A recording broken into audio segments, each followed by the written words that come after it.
भंडारा जिला अधिकारी कार्यालय में 27 अप्रैल को कोरोना संक्रमण को लेकर पत्रकार परिषद रखी गई। लेकिन पत्रकार परिषद में कोरोना संक्रमण का विषय छोड़कर कुछ दैनिक अखबार के ऑफिस प्रतिनिधियों ने कुछ पत्रकारों पर बोगस पत्रकार बताकर शिकंजा कसने की भूमिका ली गई थी। लेकिन इस बात को लेकर भंडारा शहर के नागरिकों में बड़ा सवाल उठ रहा है। इन सारी बातों पर अमल करते हुए ई मीडिया एसोसिएशन ऑफ इंडिया के राष्ट्रीय अध्यक्ष प्रमोद भंडारकर, सेक्रेटरी सचिन मेश्राम और ई मीडिया एसोसिएशन ऑफ इंडिया के राष्ट्रीय उपाध्यक्ष दिलीप देशमुख द्वारा 29 अप्रैल को जिले के पालक मंत्री माननीय सुनील केदार से मुलाकात कर ज्ञापन सौंपा और जिला माहिती अधिकारी रवि गीते पर शिकंजा कसते हुए कहा कि जो ऑफिस प्रतिनिधि अपने आप को पत्रकार समझता है, उनको साबित करके बताना चाहिए कि ऑफिस प्रतिनिधि कैसे पत्रकार होता है। इस चर्चा को लेकर ई मीडिया एसोसिएशन की ओर से महाराष्ट्र के मुख्यमंत्री उद्धव ठाकरे और महाराष्ट्र के विधानसभा अध्यक्ष नाना पटोले से चर्चा की। आखिर क्या चल रहा है जिले में, इस विशेष विषय पर प्रशासन की ओर से ध्यान दिया जाए, अन्यथा मजबूरन ई मीडिया एसोसिएशन ऑफ इंडिया की ओर से हाईकोर्ट में याचिका दाखिल कर समस्त ऑफिस प्रतिनिधि और जिला माहिती अधिकारी को समझाया जाएगा। कार्यालय भंडारा में आयोजित पत्रकार परिषद में कुछ वृत्तपत्र के प्रतिनिधि आए हुए थे, तो उन्होंने यहाँ जिले के पालक मंत्री सुनील जी केदार साहब इनके बारे में अपशब्द कहा। उसके अलावा वहाँ पे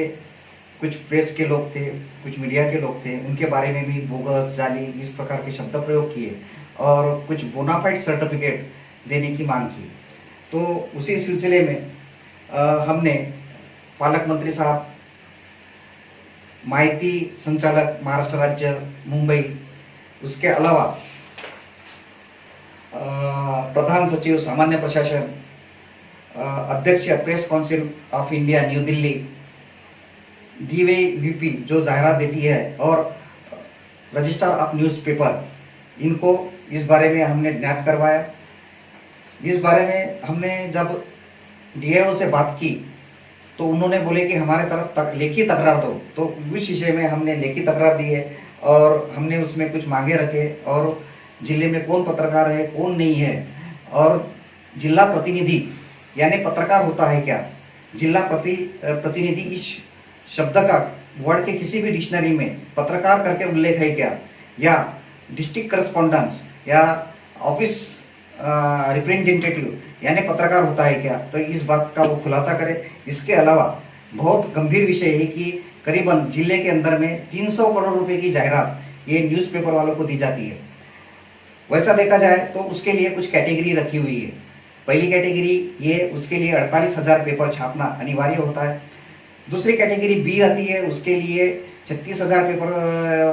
अंक छापना जो है न्यूज़पेपर वो अनिवार्य होता है। उसके बाद में तीसरी कैटेगरी आती है, उसको 13,500 जो पेपर है वो छापना बहुत ही अनिवार्य होता है, इसेंशियल है। उतना अगर छापते हैं तो ही उनको वहाँ पे जायरात दी जानी चाहिए। मगर एक्चुअल में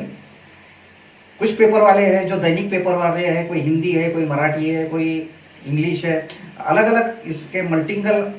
लैंग्वेज वाले जो पेपर्स है वो 50 पेपर, कोई 30 पेपर, कोई 40 पेपर, कोई 50,000 पेपर, कोई 1,500 पेपर और कोई 2,000 पेपर, इस प्रकार के पेपर और खाली 2-4 कार्यालयों में डालने के बाद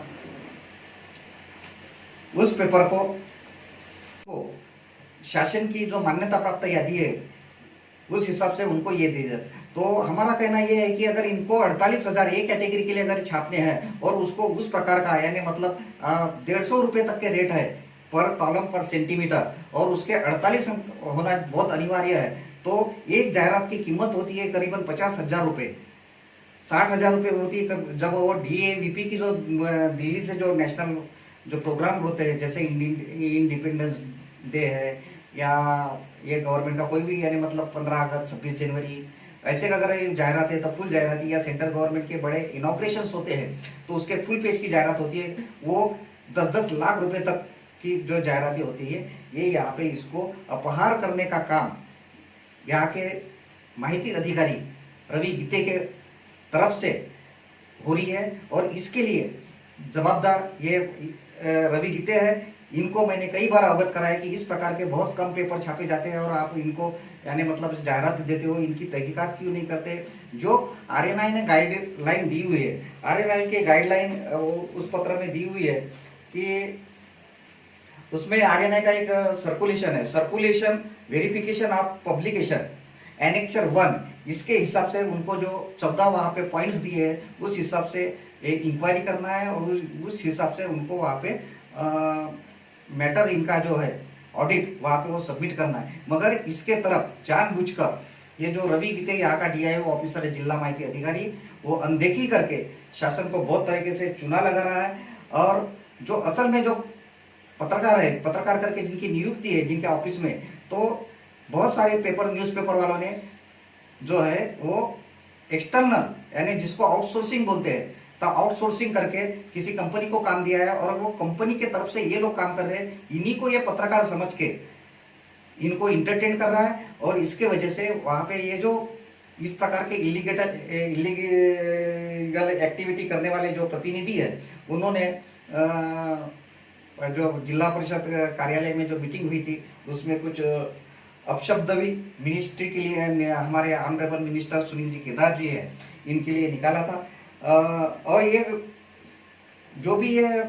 खुद को पत्रकार समझते हैं, तो ये लोग जो है एक मार्केटिंग करने वाली कंपनी यानी एक्सटर्नल आउटसोर्सिंग कंपनी के तरफ काम करने वाले हैं। इनके पास में कोई भी पत्रकार करके जर्नलिस्ट करके इनका अपॉइंटमेंट लेटर नहीं है, इनके पास में कोई पीएफ अकाउंट नहीं है, इनके पास में ना कोई यानी मतलब कर्मचारी के लिए इसेंशियल होता है वो मस्टर बुक, ये मस्टर भी नहीं है। उसके बाद में उनका आईडी कार्ड है, इनका इंश्योरेंस भी होना बहुत अत्यावश्यक होता है, ये भी नहीं है। इस वजह से ये किसी भी तरीके से पत्रकार नहीं है। और जो महाराष्ट्र के अंदर में श्रमिक पत्रकार और वृत्तपत्र कर्मचारी सेवा संकीर्ण अधिनियम 1955 का है, उसके तहत इस कैटेगरी में इस प्रकार के ये जो ऑफिस, जिसको एक तरीके से अपन ऑफिस बॉय कह सकते हैं, यानी मतलब कार्यालयीन प्रतिनिधि है, ये कोई पत्रकार नहीं है। तो ये इस तरह इस एक्ट के अनुसार ये किसी भी तरह के पत्रकार के इसमें व्याख्या में नहीं आते। तो इनको ये जो भंडारा डीओआई है, इन्होंने पत्रकार करके इनको इनवाइट नहीं किया जाए, नहीं तो इन्होंने जो प्रेस कॉन्फ्रेंस या पत्रकार परिषद, इनमें इनको न बुला के वार्ताहर परिषद बुलाना चाहिए, ताकि सही पत्रकारों को लगे कि ये पत्रकार परिषद है या वार्ताहर परिषद है। वार्ताहर परिषद में अगर कोई भी आदमी वार्ताहर परिषद आयोजित करता है तो वार्ताहर परिषद के लिए भेजे, पत्रकार परिषदों के लिए इनको निमंत्रण न भेजे। और जिनके पास में है ये तहकीकात करे, और जो इलीगल जो मतलब 50 पेपर, 60 पेपर, 100 पेपर, 200 पेपर दिखाकर छापकर गांव में कुछ लोगों को बांटते हैं और गवर्नमेंट को करोड़ों रुपए के चुना लगाते हैं, उसका भी वेरिफिकेशन होना चाहिए। और कौन कौन से पेपर है, उनके नाम है, हम नाम के साथ देने के लिए तैयार है, नाम के साथ बोलने के लिए तैयार है, और कौन से पेपर है और कौन से वो इलीगल लोग है भंडारी डिस्ट्रिक्ट के अंदर, वो भी हम जग जाहिर यहाँ पे करने के लिए अगला हमारा जब भी है इस सिलसिले में जो भी हमारा स्टेटमेंट रहेगा, ये रहेगा, उसमें हम रहेंगे। अभी तो हम प्रेस काउंसिल ऑफ इंडिया की तरफ हमारा लेटर गया हुआ है, आरएनआई की तरफ गया है, डीएवीपी की तरफ गया है हमारा कलेक्टर महोदय से, और महाराष्ट्र के मुख्यमंत्री माननीय उद्धव जी ठाकरे साहब, इनसे भी इस सिलसिले में हमने बातचीत कर चुके हैं। इसके अलावा हमने नाना साहब पटोले जो विधानसभा के अध्यक्ष है, उनको भी इस बारे में अवगत कराया है कि इस प्रकार का गलत अधिकारी ये भंडारा जिले में देने के वजह से यहाँ पे पत्रकारों में, वार्ताहरों में और उत्तर संकलन करने वाले और न्यूज़पेपर के जो एडिटर्स लोग हैं उनमें एक वाद क्रिएट हुआ है, और उसके लिए जिम्मेदारी अधिकारी है, इसको ताबड़तोड़ यहाँ से हटा देना चाहिए, ऐसी सभी पत्रकारों की मांग है। और जाली जो पत्रकार है, झोला छाप पत्रकार जो है, वो झोला छाप पत्रकारों के ऊपर कार्रवाई की जाए, ऐसी हमारी ये जो हमारा प्रेस ई मीडिया न्यूज प्रेस एसोसिएशन की तरफ से हमने जो ये दिए हैं,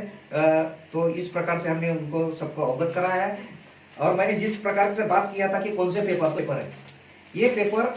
हनुमान एग्रो पेपर पे प्रिंट हुआ है और ये डेली का पेपर है। ऐसा लगता है कि ये इसका साइज जो है वो प्रॉपर नहीं है, इसके जो कितना कॉलम जो गवर्नमेंट ने कैटेगरिया दिया हुआ है कि कितने कॉलम इंच आपकी प्रिंट होना चाहिए, इसमें नहीं है। पेपर की लेंथ और लेंथ के इसके वो स्टैंडर्ड में नहीं है, और ये हर दिन ऐसे इस प्रकार से झेरॉक्स मशीन पे ये 10-15 पेपर निकाल के और इसके पास में ऐसे 5 वाले हैं, उनके पास में भी 8-8, 10-10 है, और एक आदमी 50-50 करोड़ रुपए तक की यहाँ से जायरात उठाता है। और इसमें ये जो हमारा डीओ है इसकी आर्थिक हित संबंध जुड़े हैं और ये जो है ये जानबूझकर इस प्रकार के अंजाम दे रहा है। तो ये डीआईओ भंडारा जो रवि गीते हैं इसके प्रॉपर्टी की जांच की जाए, ये हमारी ई मीडिया एसोसिएशन की तरफ से